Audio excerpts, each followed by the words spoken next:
En France, personne ne l'avait vu venir. Une grève surprise a entraîné la fermeture totale du tunnel sous la Manche.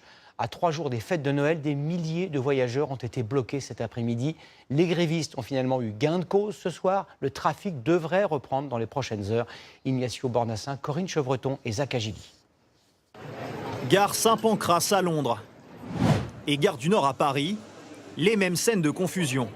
Tous les trains Eurostar au départ de ces deux gares sont annulés et les passagers qui devaient fêter Noël à Londres sont coincés. Et là, je regarde demain, rien n'est disponible en fait. Les Eurostars sont complets jusqu'à dimanche. Et vous deviez passer combien de temps à Londres? 10 jours.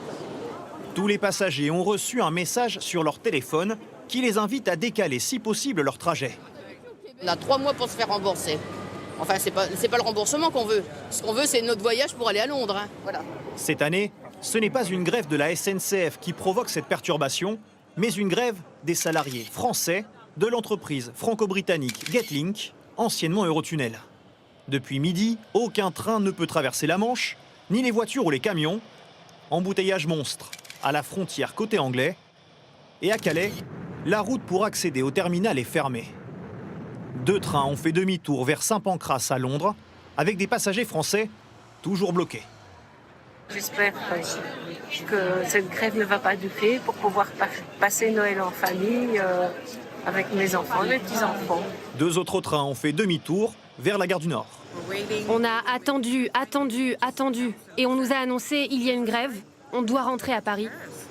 C'est si décevant. Les raisons de cette grève, la prime de fin d'année. La direction proposait une prime de 1 000 €. Les grévistes réclamaient 3 fois plus, s'estimant lésés, alors que la société réalise d'excellents bénéfices. Mais il y a quelques minutes seulement, un accord entre l'intersyndicale et la direction a été trouvé. Le mouvement de crise sociale à Eurotunnel touche à sa fin. L'activité de tunnel sous la Manche va reprendre ce soir. Nous sommes bien conscients d'avoir provoqué quelques désordres. Les syndicats ont-ils obtenu la prime de 3 000 € réclamée? Nous ne le savons pas. Si le trafic doit bien reprendre dès ce soir, des perturbations sont tout de même à prévoir.